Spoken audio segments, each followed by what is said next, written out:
This morning, a judge sentencing Danny Masterson, star of That 70s Show, to 30 years to life behind bars. Welcome to WatchMojo, and today we're examining the professional life and eventual criminal charges against actor Danny Masterson. So, I'm loving spending my bachelor party in jail. What are you guys gonna do for my birthday? Born on Long Island in 1976, Danny Masterson was raised in what would become an acting family. He's the older brother of Christopher Masterson and half-brother of Jordan and Alana Masterson, all of whom would follow in Danny's footsteps. At just age 4, a young Danny Masterson got his start as a child model before moving over to commercials, appearing in over 100 by the age of 16. Of course, Masterson would be best known for starring in television shows, making his first appearance in an episode of the crime drama Jake and the Fat Man when he was 11. You're gonna be a good boy and have a safe trip? Huh? You promised we'd go surfing. Well, look, I tell you what, we'll go next time. How about that? After making his movie debut in 1993's Beethoven Second, Masterson had sporadic appearances on multiple notable shows before booking a steady gig on the 3rd and 4th seasons of Sybil. But it was his subsequent audition for a series then titled Teenage Wasteland that would alter the course of Masterson's career. Despite being considered too old, being in his early 20s, Masterson landed the role of Stephen Hyde on the series, now known to the world as That 70s Show. Like, there's this guy who invented this car that runs on water, man. It's got a fiberglass air-cooled engine and it runs on water. So it is about. Running for 8 seasons, the sitcom proved to be one of the most popular on TV. In addition to the ensemble cast, Masterson received strong marks for playing the show's resident tough guy. Unfortunately, outside incidents during his time on the show would follow him decades later. Fez, I don't know why you're smiling, but I promise you won't be when I sell your ass for a pack of cigarettes. In March 2017, Masterson was met with sexual assault allegations from 3 women whom Masterson had previously known in the early to mid-2000s through the Church of Scientology. It's also been reported that Masterson was in a long-term relationship with one of them. While some specifics in the incidents vary, they all reportedly took place at Masterson's home in the Hollywood Hills after he supposedly served them beverages that made them disoriented. While associated with the church, the women were reportedly dissuaded from taking action against a fellow member, especially one as high-profile as Masterson. The shocking response was classic Scientology methodology. The women were victim-shamed and predictably forbidden from reporting to police. One of the plaintiffs would later state that she, quote, wishes she had reported him sooner to the police.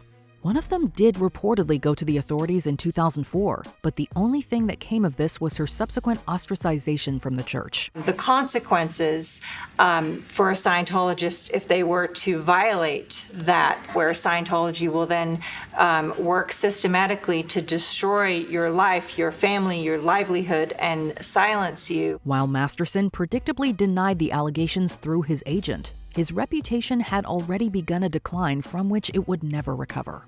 Beginning in 2016, Masterson had been appearing in the Netflix sitcom The Ranch alongside his That 70s Show co-star Ashton Kutcher.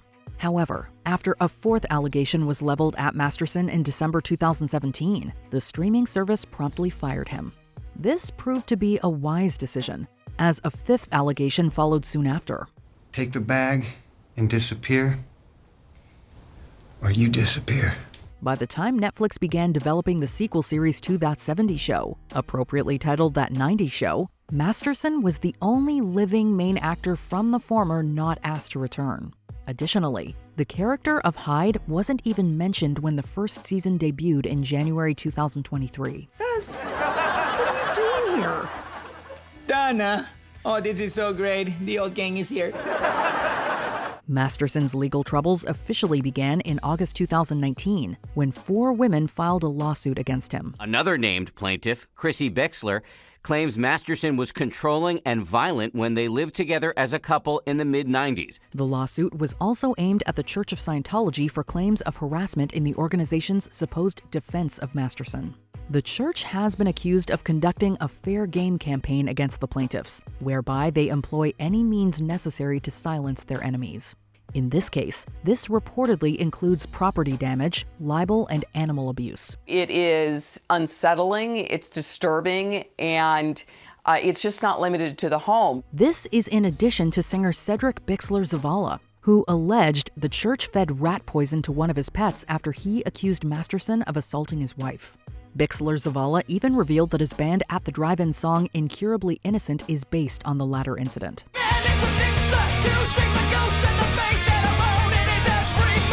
While Masterson and his wife, fellow actor Bijou Phillips, continued to push back against the claims, June 2020 saw the case escalate to formal charges. It's not easy to see our icons taken down, but this is just one of those circumstances where you just have to stand on the side of truth, and that's what these women are doing. Masterson was charged with sexually assaulting 3 women, 1 back in 2001 and 2 in 2003. Unsurprisingly, Masterson pled not guilty in January 2021, having previously expressed confidence that the case would be thrown out.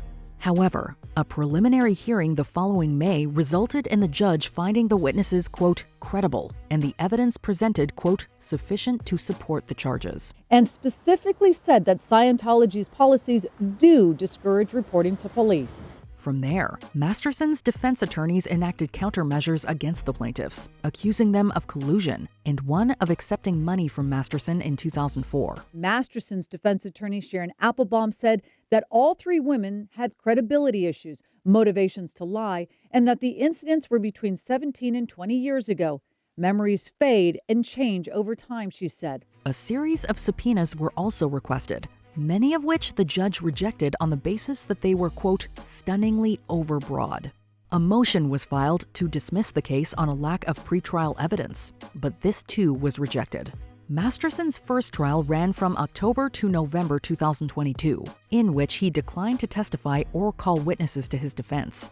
However, the jury was unable to come to a decision, unable to overlook inconsistencies in the testimonies and evidence, such as the supposed presence of a firearm during one of the assaults. They actively coached and convinced the victims to, when they did report things, to not use certain words and not use certain terminology and not to say the R word and not to mention the firearm. The result was a mistrial, with a new trial beginning in April 2023. So the presiding judge is now allowing expert testimony on the Church of Scientology, of which Masterson is said to be a member. On May 31st, Masterson was formally convicted of 2 of the 3 counts of sexual assault, with the third being hung by the jury despite an 8-4 majority for conviction. After the guilty verdicts came in, Masterson was immediately handcuffed and sent to jail. The following July, it was announced that the prosecution would not seek to retry Masterson to ensure this third conviction. Before we continue, be sure to subscribe to our channel and ring the bell to get notified about our latest videos. You have the option to be notified for occasional videos or all of them. If you're on your phone, make sure you go into your settings and switch on notifications. Despite only 2/3 of the charges sticking, Masterson faced heavy legal repercussions. On September 7th, Masterson was officially sentenced to 30 years to life in prison, with no possibility of parole prior to 30 years being served. What's your reaction to the sentencing? Pleased, and it was the right decision to make. Los Angeles County Superior Court Judge Charlene Olmedo had some choice words for Masterson at the time, presuming he was feeling, quote, victimized by a justice system that had failed him, but affirming that he was, quote, not the victim here. The plaintiffs in the case later felt similarly, with one of them calling him, quote, pathetic, disturbed, and completely violent, and that, quote, the world is better off with him in prison. Another telling the court the 47-year-old deserves to be behind bars for the safety of other women, and she wishes she'd gone to authorities sooner. Masterson was 47 years old at the time of his sentencing, meaning he will be well into his 70s by the time he's up for parole. That is, if he's ever released from prison. What do you make of the Danny Masterson scandal? Let us know in the comments. They were committed to making sure that justice gets served, and today they got it.